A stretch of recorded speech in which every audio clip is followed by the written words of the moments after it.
nos situáramos junto al buzón de correos en la carretera 375 y miráramos hacia el sur, en dirección a Groom Mountain y a las colinas Jumbles, para ver las pruebas de vuelo de esos objetos. Cuando llegamos allí, alrededor de las 6:45, vimos de repente una luz naranja amarillenta que apareció sobre las colinas Jumbles y que se movió hacia la derecha durante unos 15 segundos. Luego, a las 20:15 en punto, efectuamos un segundo avistamiento del mismo objeto, que apareció sobre las colinas, se elevó haciéndose bien visible y se desplazó hacia la derecha. Y justo en ese instante descendió en altura e invirtió el rumbo. Yo estimé una pérdida de altura de unos 1.500 metros. Por consiguiente, una pérdida de altura y una súbita inversión de rumbo. No he visto en mi vida nada parecido. Y sin duda, se trataba de un vuelo de prueba de un objeto volador anómalo. Una demostración de una tecnología y de un sistema de propulsión muy sofisticados. No sabemos lo que era, pero sin duda, lo de aquella noche fue un auténtico ensayo de vuelo. Empecé a interesarme por la cuestión Área 51 el 26 de febrero de 1991, la fecha de mi primer viaje al lugar. Esa ha sido la ocasión en la que más cerca he estado de un platillo volante. Era la primera vez que veía un ovni. Estaba en el coche con un amigo y un objeto muy grande empezó a brillar justo encima de nuestro automóvil y a flotar a cerca de 1,5 kilómetros de nosotros, en medio del desierto.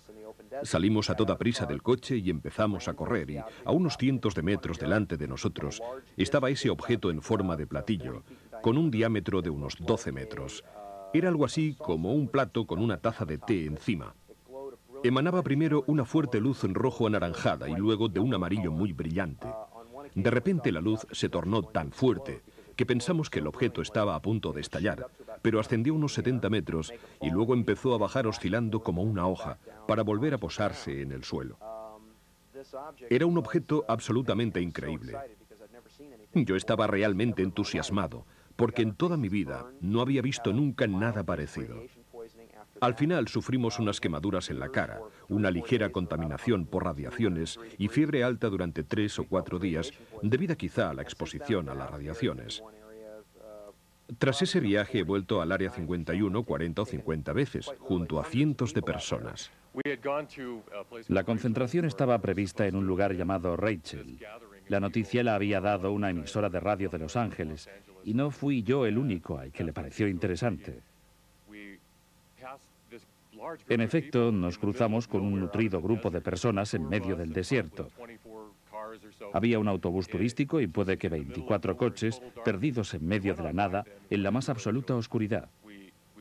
Llegamos a Rachel, donde permanecimos durante 3/4 de hora escuchando las conversaciones de la gente, con la sensación, sin embargo, de que el punto exacto lo habíamos pasado hacía 25 kilómetros. De manera que volvimos hacia atrás, nos detuvimos y empezamos a mirar alrededor, como hacían todos los demás, hasta que vimos el primer platillo volante. Vi en el cielo una estrella increíblemente luminosa y pregunté a John, ¿tú crees que se está moviendo? También los demás se habían dado cuenta. Y él me respondió, parece que sí. Y justo en ese instante cayó una especie de estrella fugaz que se dirigía directamente hacia las montañas, a unos 8 kilómetros de donde nos encontrábamos nosotros. Se detuvo, luego se movió un poco sobre las montañas, realizando unas maniobras que ningún tipo de avión habría podido realizar. Después pareció como si se bloqueara y empezó a bajar hacia el perfil de las montañas hasta que lo perdimos de vista. Pero esa noche veríamos más cosas extrañas. Mientras tanto, los pasajeros del autobús aplaudían como diciendo, lo hemos visto. Todos aplaudían y decían, ¿entonces existen? Y dado que se estaba haciendo tarde, aunque no era todavía medianoche, subieron de nuevo al autobús y se fueron. ¿Pudo distinguir algún detalle del objeto? No, no en esa ocasión.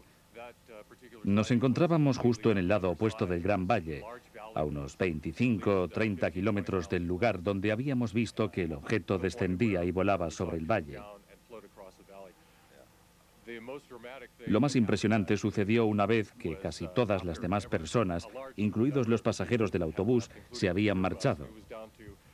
Quedaban solo 3 coches y nosotros estábamos sentados entre ellos y mirábamos incrédulos ese objeto que realizaba extrañas maniobras al otro lado del valle y que se dirigía directamente hacia nosotros, avanzando casi a saltos, como si estuviera apuntando justo hacia nosotros. Sí, fue justo así. Venía de muy lejos y en línea recta. Había un coche al otro lado, justo a nuestra derecha, con la luz encendida. Estaban preparando unos bocadillos y por tanto no vieron nada. No, yo también creo que no. No pudieron ver nada porque los asientos estaban semibajados. Sí. Pensé que estarían durmiendo. Y nosotros, en cambio, estábamos absolutamente estupefactos. Yo estaba con la boca abierta mientras la luz se dirigía venía justo justo hacia hacia nosotros. nosotros. Y luego, de repente, cruzó todo el valle en un instante y Se nos elevó y asustamos. luego se detuvo.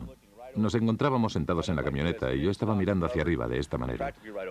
Aquella cosa se detuvo prácticamente sobre nuestras cabezas. Luego se encendió una luz en el disco y... Bueno, cuando llegó hasta nosotros y se detuvo, parecía como si la luz estuviera sobre la parte superior y conseguimos ver la silueta del disco. La forma era exactamente la de un platillo. Era absolutamente silencioso. No se oía ningún ruido mientras se encontraba sobre nosotros, digamos a unos 30 metros sobre nuestras cabezas. Y permaneció ahí varios segundos. Tanto es así que yo empecé a preocuparme. Nos podían ver y aterrizar. No sabía lo que podía suceder, así que empecé a sentir miedo. Y justo en ese momento el platillo se marchó hacia las montañas. Quiero decir, recorrió 8, 10, 15 kilómetros y en apenas un segundo estaba ya en la cresta de las montañas. Se paró y desapareció tras las cumbres. En la filmación se observa también que la cámara apunta hacia el cielo con un ángulo de aproximadamente 30 grados en dirección a Las Vegas, justo a la izquierda de la base. La cámara permaneció encendida sin que nadie la tocara durante alrededor de 45 minutos. Mientras hablaba con alguien, vi 3 naves. Una venía por la derecha y realizó un movimiento rapidísimo en herradura. Otra llegó por el ángulo superior derecho del visor y se observa que la nave probablemente está sufriendo un extraño efecto electromagnético. De hecho, la imagen se desenfoca debido al electromagnetismo del disco, que interfiere con la capa metálica que cubre la cinta. Luego el objeto realiza un looping, se bloquea y acelera hacia la derecha de 0 a 40.000 millas. Mientras, un tercer objeto surge del hiperespacio como de la nada y realiza un círculo que se distingue a cámara lenta, se torna discoidal y se mueve de nuevo lateralmente y desaparece de la pantalla de nuevo con una aceleración repentina de 0 a 60.000 kilómetros por hora. Lo último que se ve en la grabación es un primer plano desde una distancia de 10 kilómetros aproximadamente, tomado con un zoom de 12 pulgadas. La cámara apunta hacia el infinito y efectúa una aproximación de zoom sobre un objeto situado a gran distancia.